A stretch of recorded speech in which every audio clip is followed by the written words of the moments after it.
Buenos días a todos y a todas. En primer lugar, la Academia Canaria de la Lengua desea manifestar su gratitud a los medios que han respondido a esta convocatoria para presentar un proyecto. La Academia Canaria de la Lengua tiene diversos proyectos para presentar un proyecto denominado Corpus del Español de Canarias en forma de acrónimo Corpecan, y luego tiene un subtítulo, en mi opinión, muy esclarecedor, que es Archivo de las Hablas Canarias. Antes de entrar en harina, como quien dice, es decir, antes de entrar en los pormenores de este proyecto, vamos a hablar un poquito, muy brevemente, de la Academia Canaria de la Lengua, por si todavía hubiera algún canario que no sepa de qué va esta institución, que probablemente lo haya. Bueno, la Academia Canaria de la Lengua es una fundación pública dependiente del Gobierno de Canarias. En este momento tenemos una asignación anual de unos 300.000 euros. Esta institución se crea en 1999, de modo que tiene unos 26, 27 años, acuerdo unánime del Parlamento de Canarias. Los principios que guían la actuación de la ACL, de la Academia Canaria de la Lengua, son los siguientes. En primer lugar, reconocer y respetar la libertad idiomática e intelectual de las personas, evitando cualquier actitud excluyente. En segundo lugar, rechazar y condenar todo dogmatismo lingüístico o intelectual, pues no existe ninguna modalidad idiomática superior o inferior a las demás. En realidad, si lo pensamos, una lengua histórica, en nuestro caso el español, no es otra cosa que la suma mecánica de las variedades que la conforman. Y por otra parte, hay un silogismo muy elemental, que es el siguiente. ¿El español de Canarias nos sirve a los canarios para la comunicación, para la intercomunicación? Evidentemente sí. A partir de ahí es tan válido como lo puede ser el andaluz para los andaluces, el extremeño para los extremeños y el rioplatense para los rioplatenses. En tercer lugar, también es objeto de interés de la Academia reconocer que la canariedad es un hecho lingüístico y cultural que se define y se explica como hispánico, por lo que proclama como propias tanto la rica variedad de la lengua que nos une como la de sus literaturas, y se compromete a estimular y a difundir el conocimiento de unas y otras. Vamos ahora brevemente a abordar los objetivos de la Academia Canaria de la Lengua. Básicamente, generar en la ciudadanía canaria la conciencia de la canariedad como un hecho lingüístico y cultural que constituye un patrimonio cultural que la identifica en el marco del contexto hispánico. Siempre debemos subrayar el carácter hispánico de esta institución y por tanto, digamos, su integración en el llamado mundo hispánico, ¿no? Es decir, que el español de Canarias no es más que una sección del español general, por consiguiente, una institución llamada a defender, a describir, a legitimar, etcétera, nuestra variedad idiomática, pues también se inserta, digamos, en el mundo hispánico.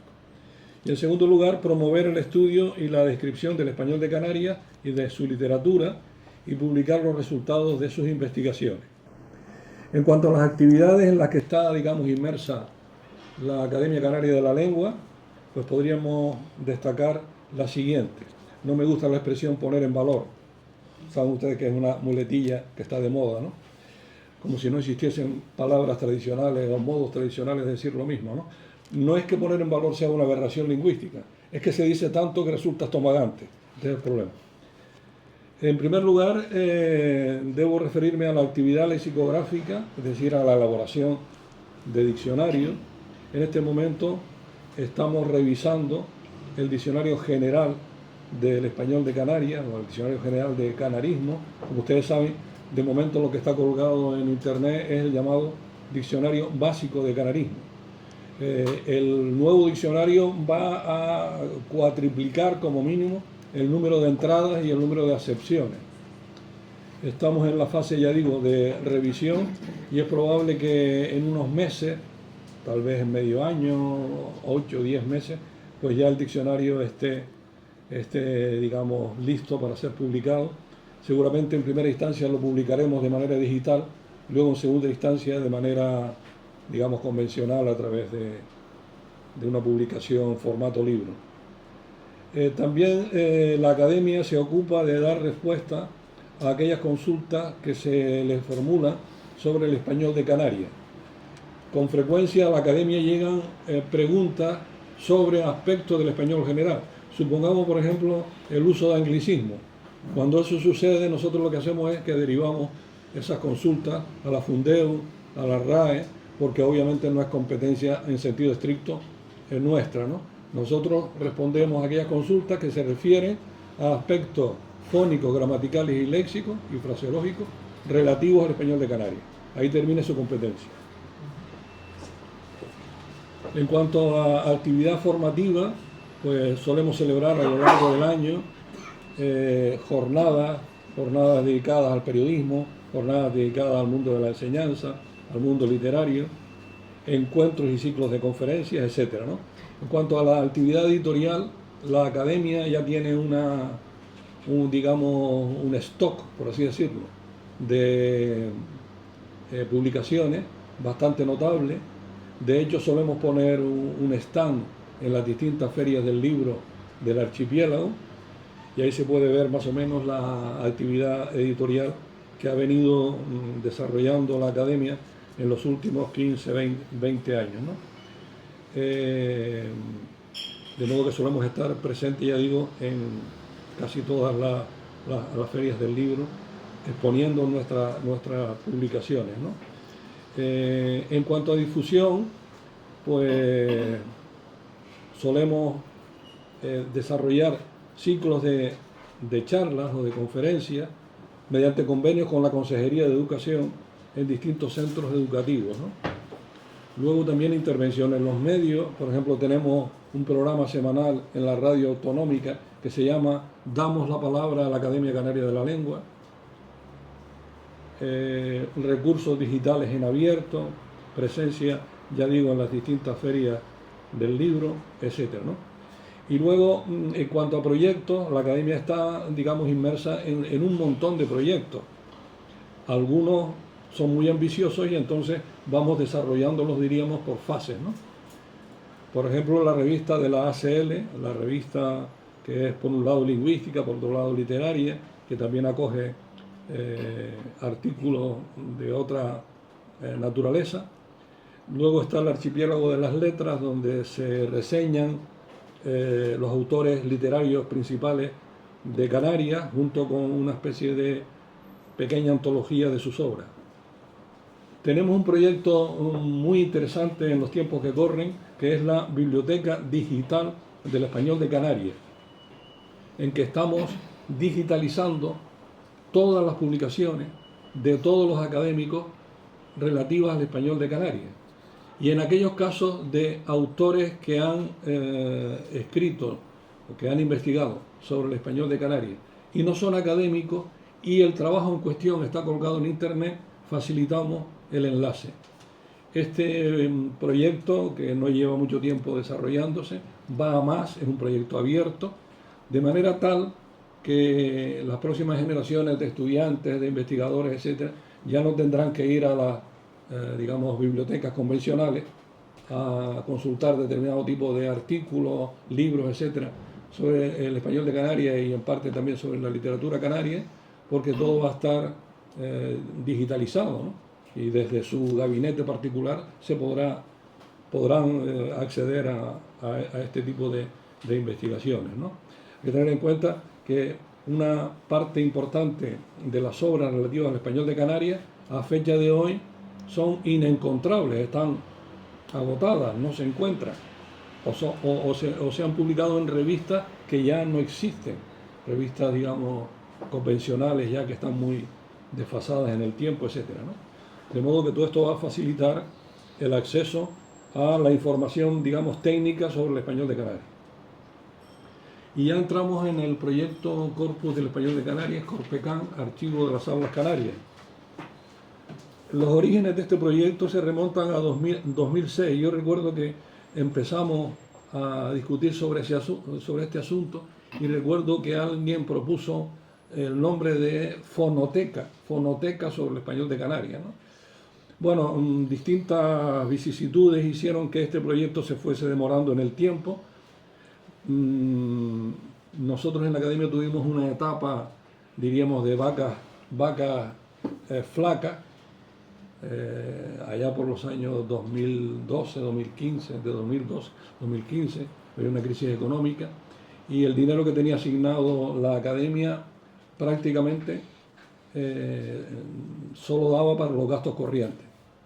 No había, por tanto, posibilidades digamos, de aventurarse en proyectos, etc., ¿no? Hoy la situación ha cambiado sustancialmente. Yo digo que los orígenes de este proyecto Corpecan se remontan a 2006, cuando desde la Academia Canaria de la Lengua se planteó la posibilidad de poner en marcha el Archivo de la Palabra, que también fue uno de los nombres que se barajó inicialmente, con objetivos muy similares a los del Corpecan. Sin embargo, ya digo, por diversas limitaciones presupuestarias, no fue hasta 2022, hace apenas 4 años, cuando comenzaron los trabajos de campo de este nuevo proyecto que hoy presentamos. Luego los compañeros ahora voy a presentarlos también a ellos, los compañeros van a abundar en algunas de estas cuestiones que yo estoy pasando, digamos, muy superficialmente por ellas, ¿no? En cuanto a qué es el Corpecan, lo primero que hay que decir es que hay toda una lingüística de corpus, ¿no? Es decir, eso que se ha dado a llamar también los Big Data, etcétera, ¿no? Todo eso está de moda. A partir de la etapa digital, pues en fin, todo eso se ha facilitado, ¿no? Y entonces son grandes bases de datos, ¿no? Monumentales bases de datos a los que los investigadores eventualmente pueden acceder. Nosotros, digamos, con la modestia que nos caracteriza, pues hemos implementado este proyecto, que es un proyecto abierto. Es decir, que ahora los compañeros van a especificar de momento en qué fase está, pero es un proyecto que se sepa desde ya que es un proyecto abierto y que en el futuro pretendemos, digamos, vigorizar, ¿no? Bueno, el corpus del español de Canarias, Corpecan, normalmente los corpus se conocen por siglas o por acrónimos. Corpecan constituye un amplio banco documental de entrevistas sonoras, se trata de grabaciones, realizadas a personas procedentes de distintos lugares del archipiélago, tanto de zonas rurales como de zonas urbanas. En este sentido, seguramente los compañeros incidirán más en esto. Hay una notable diferencia respecto del famoso ALEICAN, que es el Atlas Lingüístico y Etnográfico de las Islas Canarias, que hiciera ya por los años 70 del siglo XX, del siglo pasado, el dialectólogo, eximio dialectólogo Manuel Alvar. Han pasado 50 años mínimo y las cosas lingüísticamente en Canarias, como en todo el mundo hispánico, han cambiado sustancialmente. Este proyecto lo que intenta es producir, digamos, una especie de fotografía del momento lingüístico en el que se encuentra el español de Canarias ahora. Bueno, en cuanto a quién va destinado el Corpecan, pues la respuesta es casi obvia, ¿no? En primer lugar, a investigadores y especialistas en lingüística, en dialectología y en los estudios relativos al español de Canarias. También a investigadores y especialistas en el estudio y la preservación del patrimonio cultural intangible del archipiélago. En todo lo que yo estoy diciendo hay una idea subyacente que a ustedes les parecerá obvia, y por eso yo casi no la he verbalizado, ¿no? Que es que estamos en un momento, diríamos, de cambio sustancial. Si no nos apuramos a recoger los testimonios orales de los canarios, que ya tienen en muchos casos 80, 85, 90, 95 años, toda una serie de conocimientos, además de datos muy interesantes desde el punto de vista lingüístico, especialmente desde el punto de vista léxico y fraseológico, pero también desde el punto de vista fónico, desde el punto de vista gramatical, todo ese mundo habrá desaparecido probablemente. Y bueno, esto es algo, digamos, consustancial a los tiempos que nos ha tocado vivir, y bueno, si no nos apresuramos, pues a recoger toda esta información, evidentemente se va a perder. También el proyecto va destinado a investigadores y especialistas en el estudio y preservación del patrimonio cultural intangible del archipiélago, porque naturalmente las encuestas están hechas a personas que más o menos tienen un perfil ideal respecto de determinadas cuestiones, respecto de deportes autóctonos, respecto de gastronomía, respecto de folclore, respecto de usos y costumbres, aquello que se decía antes de la cuna a la sepultura, ¿no?, en los atlas lingüísticos, etcétera, etcétera. También va destinado al profesorado y alumnado universitario y también a los docentes de enseñanza no universitaria, que tendrán en los datos de este proyecto pues un venero, diríamos, de información muy interesante. Y por último, obviamente, como esto se va a colgar en internet, pues el proyecto también va destinado al público en general. Dos son los objetivos de este proyecto. En primer lugar, documentar y difundir la modalidad lingüística hablada en las islas, y en segundo lugar, contribuir a la conservación y difusión del patrimonio lingüístico y etnográfico de Canarias. Y como decía al principio, se concibe como un proyecto vivo de largo recorrido. Este aspecto, así como otros, digamos, relacionados con algunas de las generalidades que yo he señalado, los van a comentar a continuación mis dos compañeros, Javier y Marta. Javier ha sido seguramente la persona que más se ha implicado en lo que podríamos llamar la infantería del proyecto, es decir, en toda la organización técnica, en toda la coordinación técnica de este proyecto, ¿no? De modo que es la persona seguramente que más sabe de él. Y a continuación intervendrá mi compañera, profesora titular de la Universidad de Las Palmas de Gran Canaria, Marta Samper, que tiene una dilatada experiencia en corpus, diríamos, desde la perspectiva sociolingüística, pero no solo, y ella pues, también va a hacer algunas consideraciones sobre la naturaleza de este proyecto, Corpus del Español de Canarias. De modo que sin más le paso la palabra a mi compañero Javier para que pueda desarrollar, en fin, lo relativo al contenido, lo relativo a la metodología, etcétera, de este proyecto, cuando quiera. Buenos días. Yo, como decía Gonzalo, les voy a hablar de cómo se realizaron las entrevistas, todo lo relacionado con los recursos humanos, con la metodología empleada para la realización de las entrevistas, ¿no? Se realizaron 206 entrevistas distribuidas entre los 88 municipios de Canarias, ¿no? Fueron unas entrevistas grabadas en formato digital con una duración aproximada entre media hora y una hora. Los recursos humanos, básicamente, estaba por un lado la academia, con su comisión de lexicología y su personal técnico. Por otro lado estaban los responsables de isla, que eran académicos que coordinaban cada una de las islas. Y después, en cada isla había una serie de entrevistadores. La academia se ocupó de marcar las directrices y de coordinar el proyecto en general, pero eran los responsables de isla los que actuaban de intermediarios entre la academia y los propios entrevistadores, ¿no? El trabajo de los entrevistadores no solo fue realizar en sí las entrevistas, sino comenzaba con la elaboración, se dividió, los diferentes municipios se dividieron en comarcas. Cada isla se dividió en varias comarcas, ¿no? Que unas comarcas podían ser desde comarcas formadas por un único municipio, como ocurrió con las capitales de Tenerife y Gran Canaria, que una comarca lo constituía un municipio, pero en general las comarcas estaban formadas por varios municipios, que eran municipios que fueran semejantes, ¿no?, culturalmente, que fueran homogéneos. En cada comarca se iban a realizar 6 entrevistas. Se eligieron los entrevistadores, eran tanto filólogos como personas con amplios conocimientos en etnografía. Eso eran los entrevistadores, y a los entrevistadores el primer trabajo que tenían que hacer era hacer un estudio socioeconómico y cultural de cada una de las comarcas, porque analizaban cada una de las comarcas que le tocaba a cada entrevistador, y una vez que la analizaba, proponía al coordinador de isla, al responsable de isla, le correspondía qué temas eran los que él proponía, sobre qué temas proponía entrevistar. En cada comarca se realizaron 6 entrevistas y 3 ya venían predeterminadas. Había diferentes temas, como se ven ahí: literatura popular, representaciones dramáticas, vida y costumbres. Había varios temas, ¿no?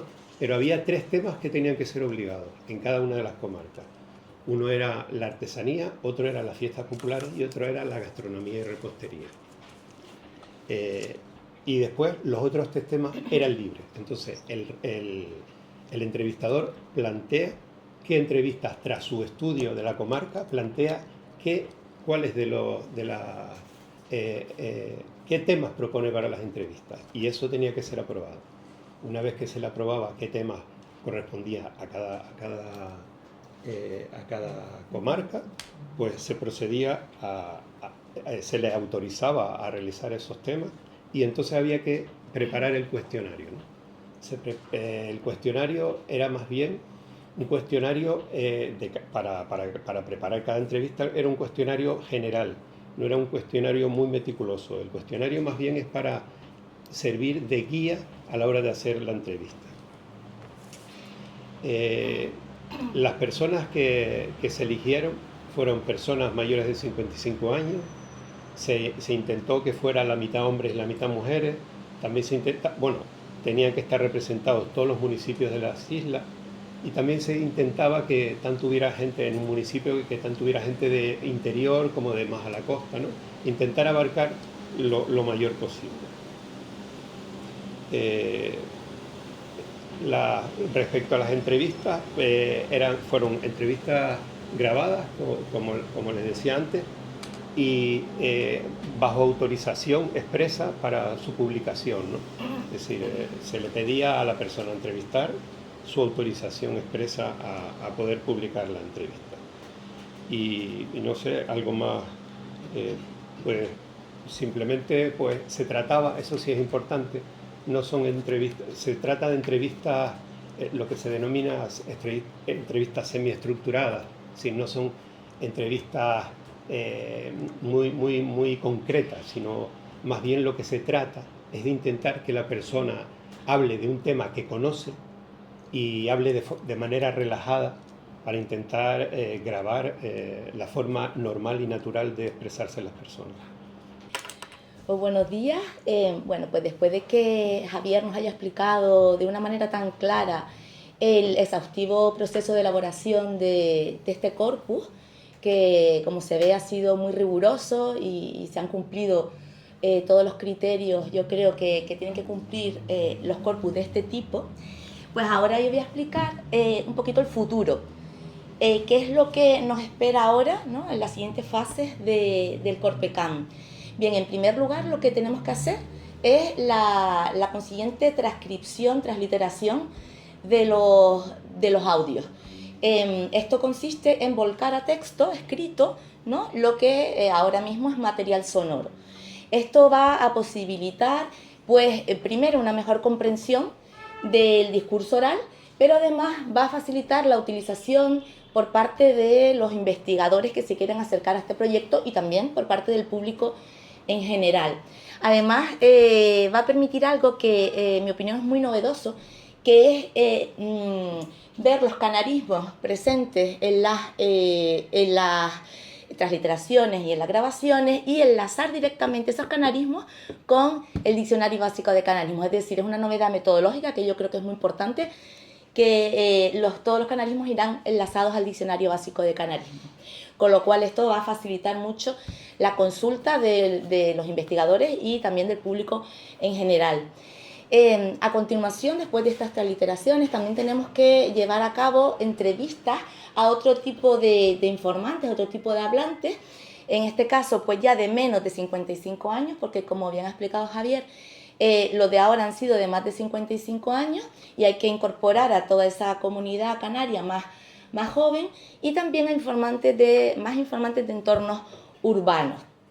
Esto nos permitirá algo que es muy importante, que es comparar el habla de diferentes generaciones, además de diferentes entornos sociales, ¿verdad? Esto es importante. Y por último, también, y ligado a lo anterior, tenemos que incorporar otros bloques temáticos más adecuados a los nuevos tipos de informantes, a esos informantes más jóvenes y más urbanos, ¿no? Entonces, pues habrá que incorporar esos nuevos temas que puedan hacerlos pues hablar y relajadamente y que nos transmitan también ese conocimiento de distinto tipo. Vamos a volver entonces al presente, después de haber ido al futuro, vamos a volver al presente a ver cómo podemos navegar en este corpus, porque es algo que sin duda tiene mucha importancia. Bien, esta es la página principal del proyecto, pues tiene dos cuadros en los que se indica, por un lado podemos buscar en el corpus por islas, por temas, ¿verdad? Pero también podemos ubicar las entrevistas en el mapa. Si vamos primero a buscar en el corpus, tenemos, tenemos que se despliega, ¿verdad? O podemos buscar, se despliega, pues eso, las islas. Pues si seleccionamos La Palma, tema, oficios tradicionales y sexo, mujer, y además acotamos la edad, ¿no? Entre 55 y 72 años, por ejemplo, como vemos en el ejemplo, pues nos salen dos entrevistas realizadas en La Palma. Pues pinchamos en una, que es una mujer de 58 años, que va a hablar de relatos de oficio, de la artesanía, y ponemos reproducir y ya la podemos escuchar entera. Además, cuando la estamos escuchando, podemos ir detrás y delante, ¿no? Con unas teclas también que nos facilitan la consulta. Si queremos ir un poquito para detrás, podemos darle unos segundos para detrás. Bien, volviendo a la página principal, un momentito porque esto se fue para atrás. A ver. Esto es el vídeo, claro. Volviendo a la página principal, vemos que también podemos consultar mediante el mapa. Si pinchamos en esta pestaña del mapa, se abre pues todo el mapa de las Islas Canarias y se ve en los puntos en los que se ven los puntos donde hay realizadas entrevistas. Si pinchamos, por ejemplo, en Lanzarote, concretamente en Tías, pues vamos a ver que hay una entrevista a un hombre de 71 años, ¿verdad?, que habla de vida, costumbres, relatos de oficios y lo mismo. La podemos escuchar y podemos también adelantar, retrasar, ¿verdad? Esto sería el uso de la web, ¿no?, que como vemos es muy intuitivo. Bien, además, como ya se ha dicho, este es un proyecto abierto y además vivo, ¿no? Y está abierto también a toda la comunidad que quiera participar. Las personas que quieran contribuir pueden hacerlo mediante en la propia web. Está en el menú, en la parte superior derecha, nos va a llevar a una parte que se dice colaboración, ¿vale? Colabora. Es una apelación directa al ciudadano y se puede participar pues de varias maneras. ¿Cómo nos gustaría colaborar? Pues porque conozco a posibles informantes que puedan ser útiles para este proyecto y que además merezca la pena que se queden sus vivencias y sus conocimientos grabados. También que yo misma puedo hacer una buena entrevista porque conozco los temas de interés del proyecto y entonces puedo ser una buena informante, porque me gustaría ceder material sonoro que ya tengo yo grabado, de entrevistas que ya tenga grabado, o en otra manera que uno vea oportuno y bueno, y ya se envía y ya está. O sea, esa sería la manera de colaborar. Bien, ahora algo fundamental. ¿Por qué es importante este corpus, Corpecam, ¿verdad? Porque es importante tanto para Canarias como para todo el mundo hispánico, podemos decir. No solo es un corpus para Canarias. Es una herramienta clave para investigar y difundir el español de Canarias, dos de los objetivos que nombró antes Gonzalo Ortega, ¿verdad?, en su descripción de los objetivos que tenemos. Entonces, es fundamental para eso, para conocer, investigar, difundir. Y recordemos que el español de Canarias es una variedad esencial del español en general, porque tiene un valor de puente entre Europa y América, con lo cual, es más, en todos los proyectos internacionales siempre se busca que haya representación de Canarias, porque realmente somos pocos hablantes, relativamente, ¿no?, en términos relativos, pero somos muy importantes. O sea que esto no solo interesa al hablante canario, sino al hablante hispánico en general. Entonces esto se traduce de dos maneras diferentes. Una, porque contribuye al reconocimiento académico y cultural del español de Canarias, que, como hemos dicho, es una modalidad que, bueno, tiene estrechos vínculos, como sabemos, con modalidades caribeñas y americanas en general. Y también porque favorece, como hemos dicho, también la difusión del patrimonio lingüístico y etnográfico del archipiélago, o sea, no solo lingüístico, también etnográfico, como se ha subrayado, y ofrece recursos para la investigación, pero también para la educación y la valorización cultural del español de Canarias y de la etnografía canaria dentro y fuera de España. Por eso el proyecto tiene mucha importancia. Y cedo de nuevo la palabra al presidente. ¿De qué modo se ha financiado este proyecto? Cuestión siempre importante. Pues lo vamos a decir ahora, ¿no? Este proyecto se financia gracias a la aportación dineraria que recibe la Academia Canaria de la Lengua de la Consejería de Universidades, Ciencia, Innovación y Cultura del Gobierno de Canarias, pero además, y por lo que respecta a las entrevistas que se han realizado en la isla de Tenerife, también contamos con una asignación del Cabildo de Tenerife, que colabora con una subvención nominativa, es decir, finalista, ¿no?, que se ha destinado, ya digo, a los trabajos realizados en el marco de este proyecto en esa isla, en la isla de Tenerife, ¿no? A ver si el resto de los cabildos de las islas pues toma nota de lo que hace el Cabildo de Tenerife y contribuye con la academia, aunque sea con cantidades más o menos simbólicas, para que, en fin, para que el estudio sobre el habla de cada una de las islas pues sea más exhaustivo, ¿no? Ustedes se habrán dado cuenta de que este proyecto, hasta donde está desarrollado, pues es un proyecto, digamos, parcial de momento. Por ejemplo, Marta decía que todavía no están ahí bien representados los hablantes canarios que tienen 20 años, o que tienen 10, o que tienen 35. Evidentemente esos hablantes tienen todo el derecho del mundo a ser representados, ¿no? Es decir, que este es un proyecto en marcha cuya representatividad lingüística aún es deficiente o insuficiente, mejor, y nuestro propósito es, digamos, ahondar en el mismo, mejorarlo metodológicamente, de forma tal que al final pues queden representados, queden reflejados en las grabaciones pues todos los hablantes canarios, ¿no? Ya digo que estamos en un momento especialmente sensible, porque por eso hemos empezado por las generaciones mayores, ¿no?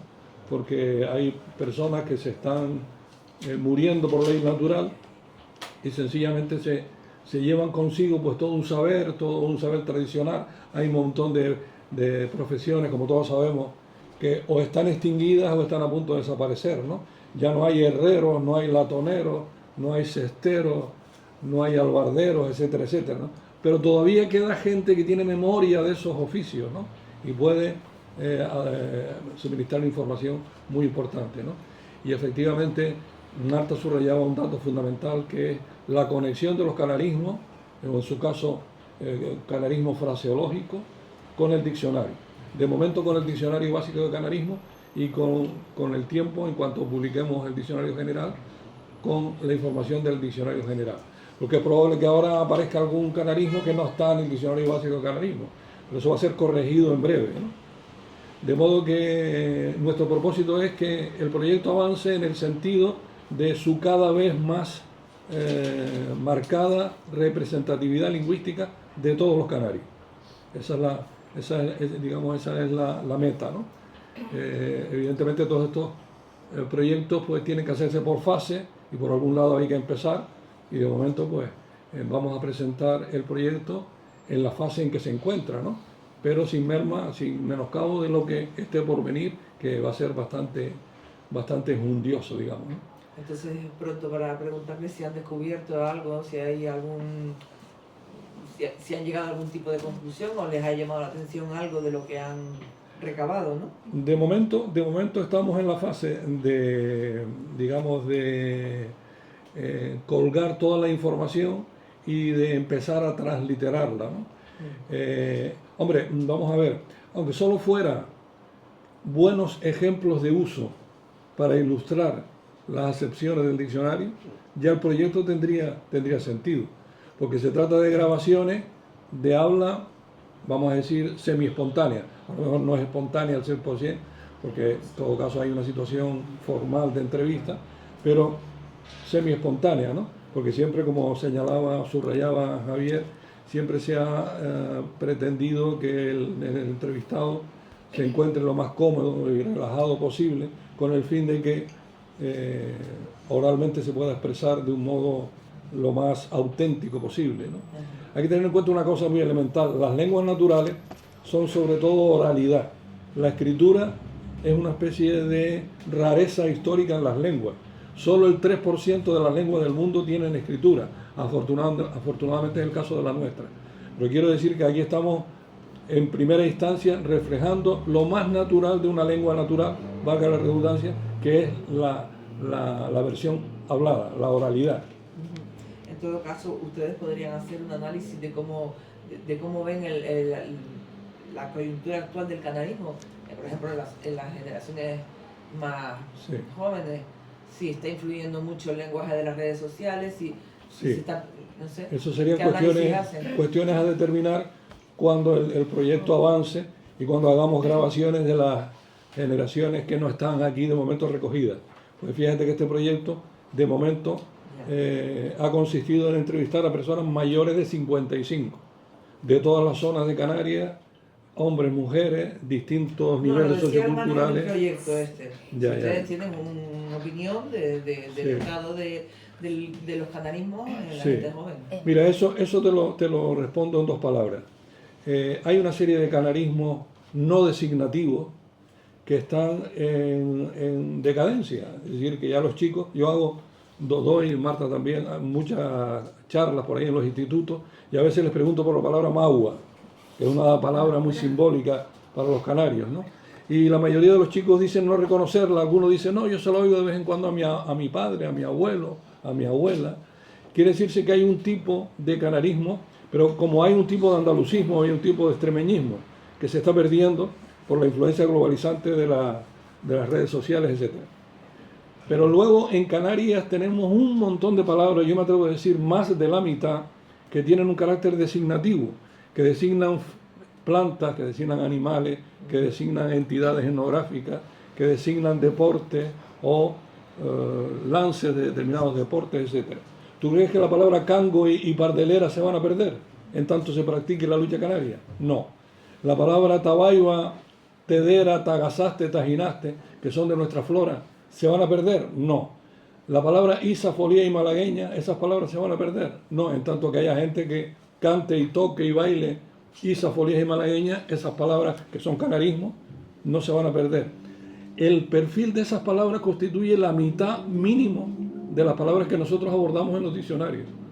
Quiere decirse que hay unas palabras como magua que sí tienen tendencia a perderse, o por lo menos a decaer, digamos, notablemente en su índice de uso. Porque las palabras también están en los textos literarios. Pongo por caso, por ejemplo, las obras de Víctor Ramírez. Las palabras están en los diccionarios, las palabras están en las hemerotecas.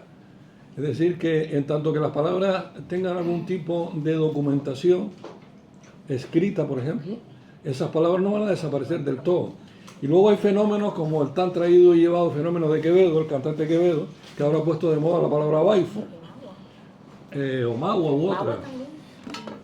Bueno, es un fenómeno coyuntural, un tanto testimonial, vamos a decirlo. No creo que a partir de esto se produzca una revitalización del léxico canario en la juventud.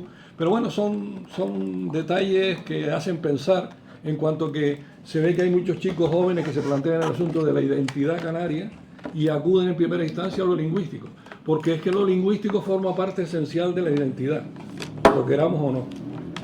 Yo recuerdo también hace unos años que la Consejería de Turismo del Gobierno Autónomo promovió una campaña publicitaria en que el eslogan era más o menos: este año o este verano los canarios nos vamos de belingo por las islas. Los canarios nos vamos de belingo por las islas. Seguramente hasta ese momento la expresión canaria irse de belingo, irse de juerga, irse de tenderete, que diríamos, seguramente estaba languideciendo o decayendo un tanto, ¿no? Esa campaña, por ejemplo, la revitalizó. Quiero decir, son cuestiones más bien anecdóticas, pero son expresivas de que, por razones imprevisibles en un determinado momento, un canarismo que virtualmente estaba medio muerto o casi muerto, pues surge de nuevo a la superficie. Entonces el vocabulario no termina nunca de perderse del todo, ¿no? Por otra parte, si uno va a las zonas rurales, muchas palabras que en las zonas urbanas ya no se emplean o que sencillamente no se conocen, en las zonas rurales de Canarias todavía están vivas y coleando, incluso entre personas relativamente jóvenes. Quiero decir que todo esto hay que relativizarlo. El peso designativo del habla canaria, o sea, la importancia que tienen las palabras designativas en el habla canaria, ¿es equiparable a lo que ocurre en Andalucía, Extremadura o tal? Sí, sí, sí, claro, porque tú imagínate todo lo que es el mundo del toreo, el mundo del cantejondo, el mundo de, en fin, el cultivo del olivo, ¿no? En Andalucía. Todo eso produce vocabulario. En tanto que haya olivareros en Jaén, pues toda la terminología que será riquísima con toda seguridad, ¿no? Relativa al cultivo de los olivos, no va a desaparecer. Y lo mismo pasa en Canarias, por ejemplo, hay un montón de palabras asociadas al cultivo del plátano. Bueno, pues mientras no desaparezca el cultivo del plátano, hay un montón de canarismos ahí. La palabra rolo, por ejemplo, el rolo de la platanera. Mientras existan cultivos de platanera, pues existirá la palabra rolo, digo yo. Y así otras tantas cuestiones, ¿no?